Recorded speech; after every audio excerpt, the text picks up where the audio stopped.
Assalamualaikum dan salam suraku sayang, bersama saya Al-Fairih Jemurin. Tumpuan berita. Kerajaan Sarawak telah memeterai perjanjian persefahaman MOU bersama Melexis Technology, sebuah syarikat yang berpusat di Belgium, untuk kolaborasi berkaitan reka bentuk chip bersepadu IC bagi pengeluaran chip di negeri ini. Premier Sarawak Datuk Patinggi Tan Sri Dr. Abang Abdul Rahman Zohari Tun Datuk Abang Openg memberitahu kerjasama tersebut adalah langkah penting yang akan memberi manfaat kepada Sarawak dan juga dunia secara amnya, penerusi pembangunan reka bentuk chip buatan tempatan pada masa depan. Beliau yakin bahawa fenomena perubahan iklim serta pengurangan kebergantungan kepada enjin pembakaran akan menjurus kepada reka bentuk chip baharu berdasarkan keperluan pasaran tenaga masa kini. Beliau berkata demikian ketika menyampaikan amanat semasa majlis menandatangani MOU tersebut di Tessenderlo, Belgium pada Selasa. Selain itu, Datuk Patinggi Tan Sri Abang Zohari menekankan keperluan pembangunan bakat demi memupuk sebuah persekitaran yang menggalakkan aktiviti penyelidikan dan pembangunan R&D yang mantap dalam teknologi reka bentuk chip di Sarawak. Tambahnya, dengan Sarawak, khususnya Kuching, kini melaksanakan projek sistem transit aliran otonomi ART berpaksikan hidrogen sebagai sumber kuasa R&D semestinya akan menjadi faktor utama dalam pembangunan sistem pengangkutan awam yang baharu. Dalam majlis itu, Premier Sarawak turut menyaksikan pemeteraian MOU tersebut antara Kementerian Pendidikan Inovasi dan Pembangunan Bakat Sarawak MEITD bersama dengan Melexis Technology. Skop perjanjian itu merangkumi kerjasama dalam reka bentuk IC serta pembangunan bakat dalam industri semikonduktor di Sarawak sebagai salah satu usaha kerajaan negeri dalam program membangunkan bakat dan nilai berinovasi di sini. Hadir sama ialah Timbalan Premier Sarawak Datuk Amar Awang Tengah Ali Hassan, Menteri Pendidikan Inovasi dan Pembangunan Bakat Sarawak Datuk Roland Sagah Wiin serta Timbalan Menteri Pendidikan Inovasi dan Pembangunan Bakat Sarawak Datuk Francis Harden Hollis dan Dr. Anwar Rapai. Turut hadir ialah Duta Besar Malaysia ke Belgium dan Luxembourg merangkap Ketua Perwakilan Malaysia ke Kesatuan Eropah EU Datuk Ahmad Rozian Abdul Ghani. Premier Sarawak serta delegasi kemudian melawat ke Port of Antwerp Bruges di mana satu lagi MOU bakal dimeterai berkaitan cadangan pembangunan pelabuhan baharu di Kuching. Program-program tersebut merupakan aktiviti permulaan dalam lawatan kerja Premier Sarawak ke Eropah dan United Kingdom selama seminggu.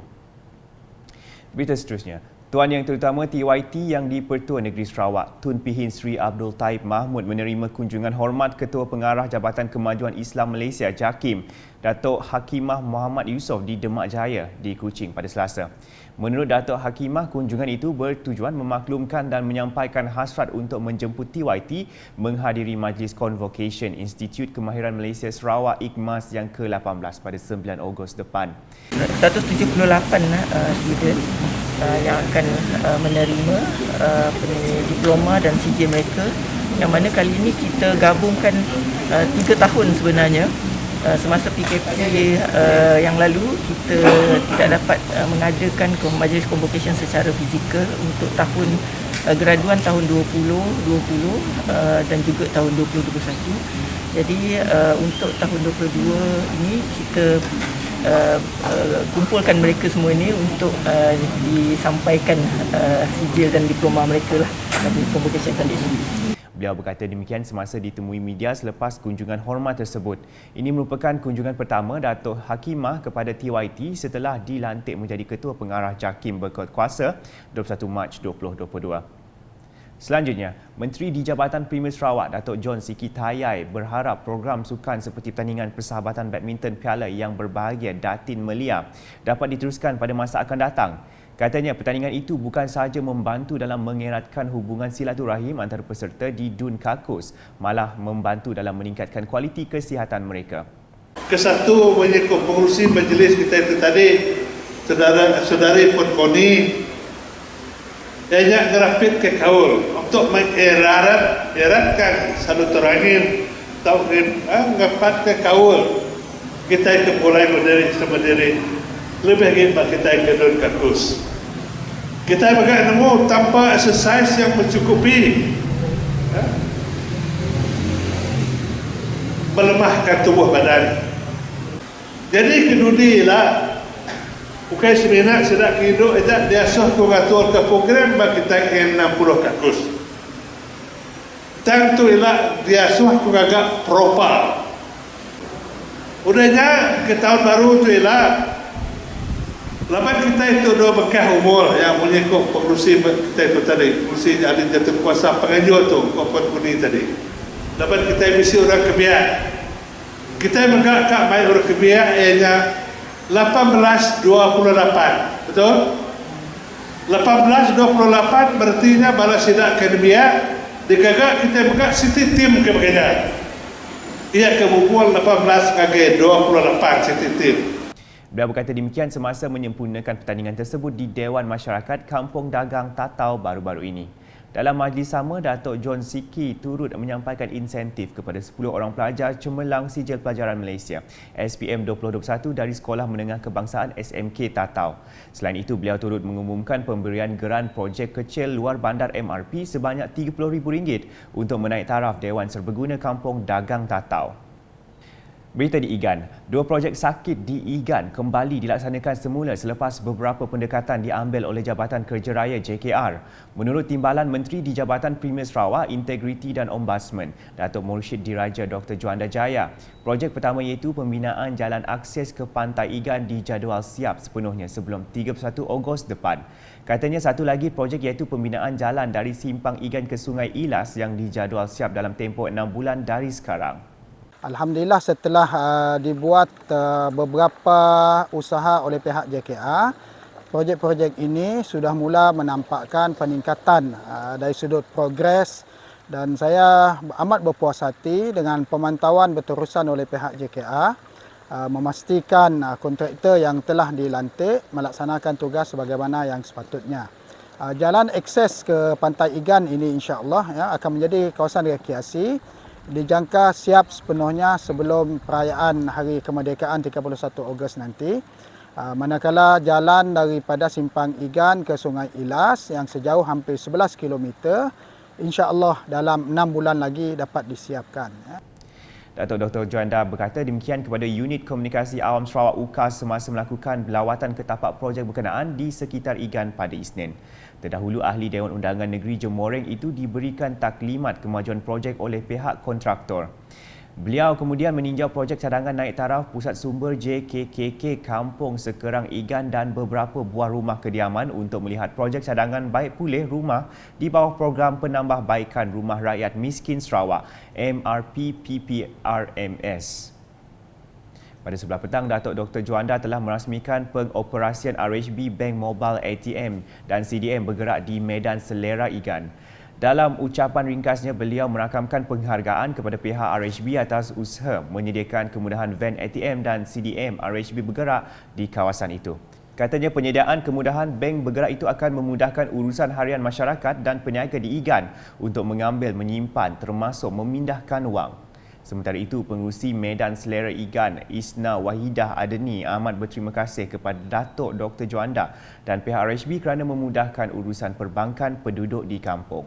Bagi kami yang usahawan tu adalah baguslah untuk kami orang mau transfer duit, ambil duit untuk orang-orang kampung. Sebelum tu kami orang pergi Mukah ataupun Dalat, jangka masa kami orang mau pergi ATM mesin adalah 45 minit sehingga 35 minit lah untuk pergi sia. Tu alhamdulillah lah dah ada mesin bergerak ATM tu. Kami orang berterima kasih lah banyak-banyak dengan YB atas usaha tu untuk kampung kami orang, untuk kampung Igan lah pertama kali tu. Senang lah kami orang lepas tu lah. Sementara itu, bagi peniaga di Medan Selera Igan, Asfarizan Jemuri, kemudahan bank bergerak sememangnya amat dialu-alukan kerana ia akan memudahkan urusan perbankan penduduk di situ selepas ini. Kami peniaga di Medan Selera Igan tu, kafe kami MJ. Kami cukup berterima kasih lah dengan RHB Bank memudahkan urusan kami orang Igan tu lah. Dengan adanya band bergerak tu, band kalori kau. Senanglah bagi kami penduduk situ berurusan dengan bank RHB tu. Dengan dalam seminggu 3 kali setidaknya datang ke Kampung Igan tu memang cukup-cukup senang lah. Bank bergerak itu akan berada di Oya Square pada Isnin, Rabu dan Jumaat pada sebelah pagi dan akan bergerak ke Medan Selera Igan pada sebelah petang. Manakala pada Selasa dan Khamis ia akan berada di Balingian sepanjang hari. Di Miri pula, warga Miri diseru untuk memanfaatkan pameran kerjaya pendidikan dan usahawan Datuk Sebastian 2022 yang akan diadakan pada 30 dan 31 Julai 2022 di Hotel Marriott Miri. Timbalan Menteri Pelancongan Industri Kreatif dan Seni Persembahan 1 Pelancongan Datuk Sebastian Ting Chiu Yu berkata, program yang akan bermula jam 10 pagi hingga 5 petang itu akan menyediakan sebanyak 91 gerai untuk pencari kerja, lepasan sekolah dan usahawan. This will be the first time 3-in-1, I believe, in Miri, where you have education, you have career and entrepreneur. Indeed, we are looking forward to Miri people coming in for these 2 days to share what we have and to give us feedback as to what we should do for next year. Dalam satu sidang media baru-baru ini, Datuk Sebastian Ting yang juga Ahli Dewan Undangan Negeri Piasau memberitahu sebanyak 20 buah universiti dan kolej akan menyertai pameran kali ini. Sebanyak 1,588 peluang pekerjaan dan jawatan ditawarkan dan Yayasan Sarawak pula akan memberikan ceramah kepada usahawan baru.